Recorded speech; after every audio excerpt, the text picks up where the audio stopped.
Good morning, everyone. Welcome back to the kitchen. It is a super dreary day today. For the middle of January, we are experiencing some very unseasonable weather.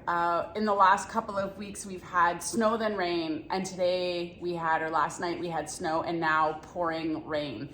And so it is a day for indoor activities. So I've done some of my chores, I already worked out, and now I am going to be making my year's worth of meat pies. So I'm using venison and pork.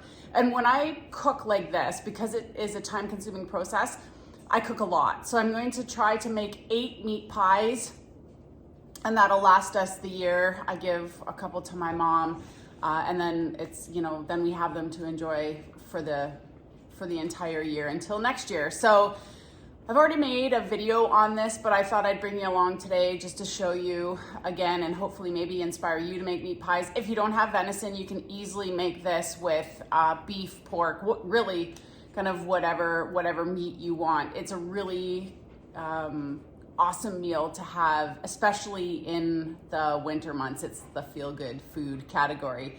First, I have to make all of the pie crusts and get those chilling in the fridge. So I cheat a little bit because I'm making 8. I buy the bottom crust and I make the top crust. So that's in my world, a pretty fair. I'm still not an expert at making pie crusts, so I feel like it's a pretty fair trade-off for the volume that I'm going to make.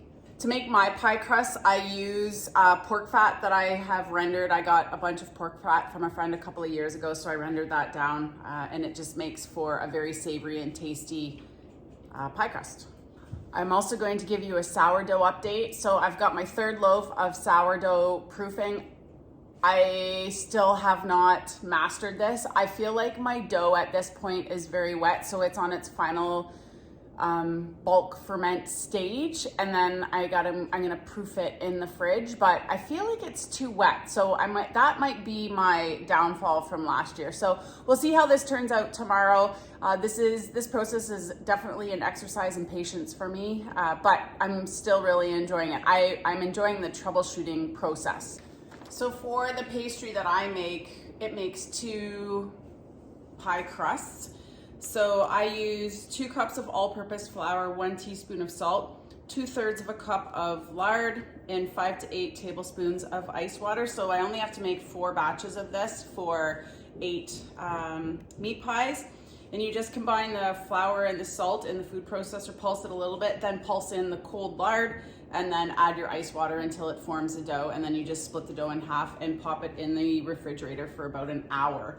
And that just keeps everything cold, and it allows the pastry to flake up.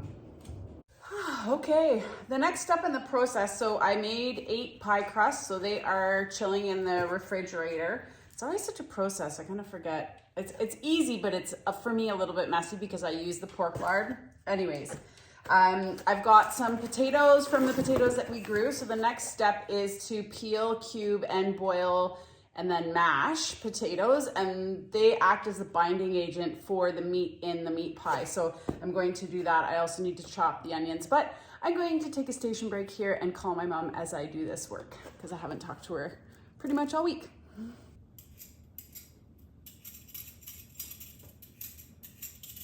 All right, my potatoes are boiled, so I'm just gonna mash them up. While I was on the phone with my mom, I cut up 4 cups of onions and 8 cloves of garlic. And so the next step is to cook that in the pot, in my big pot with the meat. And then once that's cooked, I add in these potatoes. So I'm just going to sit them to the side. And the first time I made meat pies, I left a little bit of potato water in with the potatoes, and that was a mistake. So my advice would be that if you try to make these, would be to make sure that you drain the potatoes well and that you mash them, because the meat and the onions are going to produce their own moisture or their own liquid. And so you do want the potatoes to act like a binder and not have a lot of moisture in there. So we're gonna set those aside for uno momento, and we're gonna get the meat going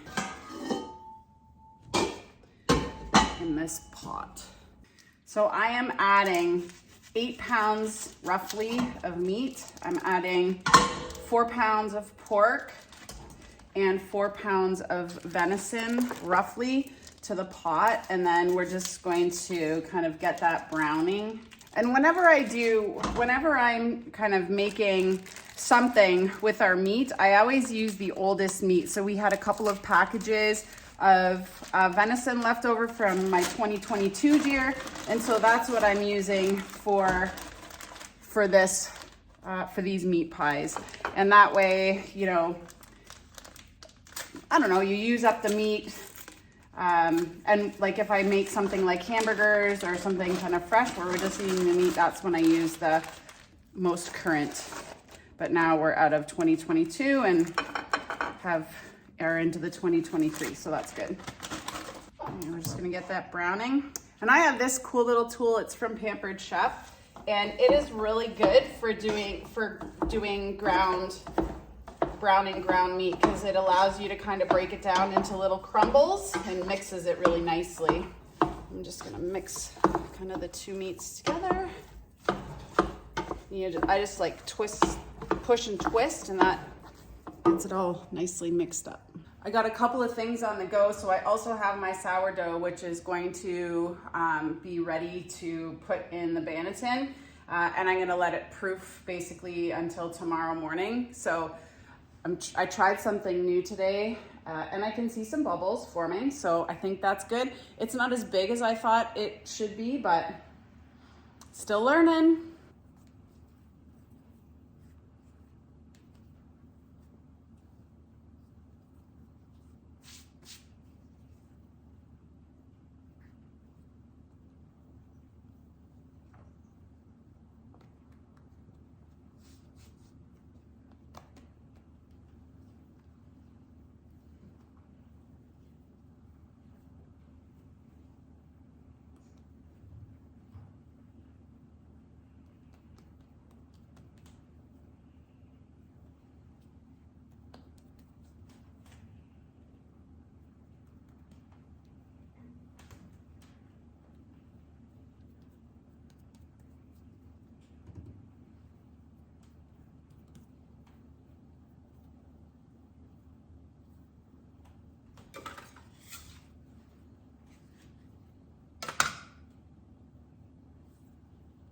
Oh no.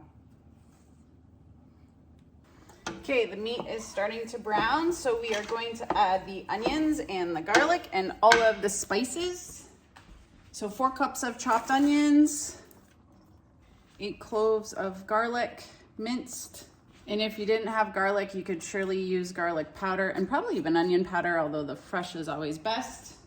I'm also adding some chopped frozen jalapenos for a little bit of kick.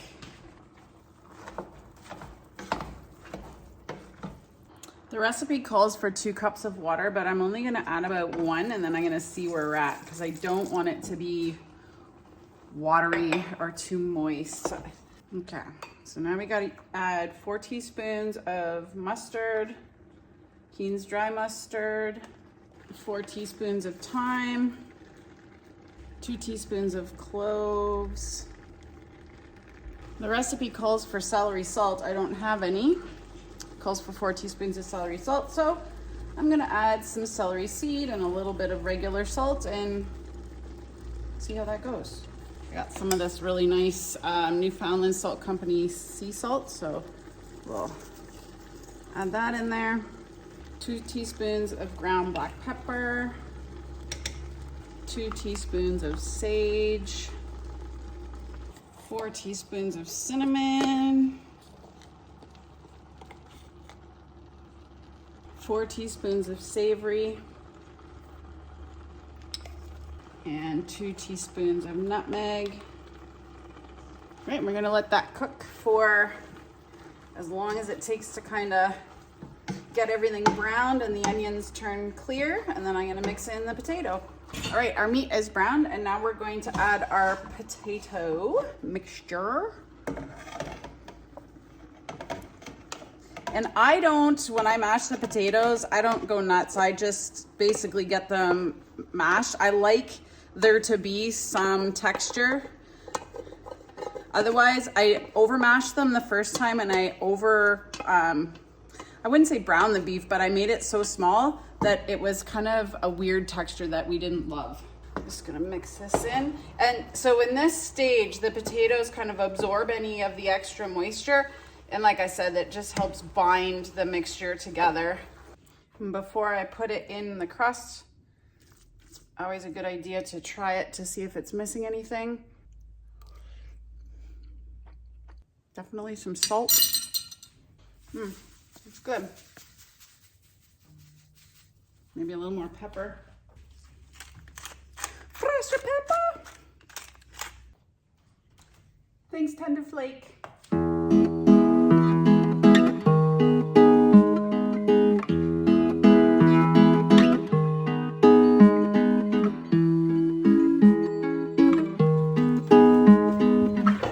Now I gotta roll the crusts.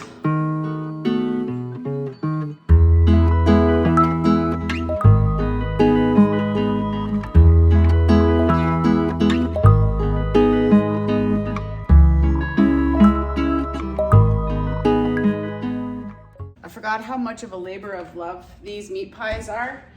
All we have to do now is put some venison. So I make a cute little Christmas tree or conifer, not Christmas. Okay, so now we're going to bake these in the oven at 425 for about 25 minutes. They're just getting brown. We're not cooking them. We're just browning the tops. And then I freeze them all and they can be reheated at about 350 for an hour. Once they are brought up to room temperature. This is always the hardest part, fitting all of these in here.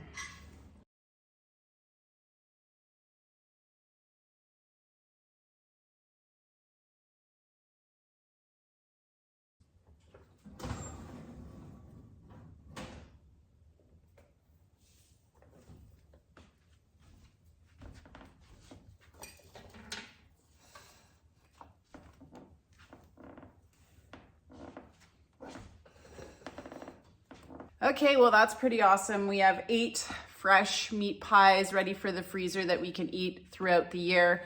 If you are looking for one of those comfort foods to make this winter, I highly recommend trying this meat pie recipe. I'll link it in the description box below in the other video I made for meat pies, but it is a nice kind of yucky winter afternoon project where you don't feel bad about not being outside. It's just started to snow now, so I'm gonna head outside for some fun with the dogs. Anyways, thanks for watching. Have a great day, and we'll see you next time.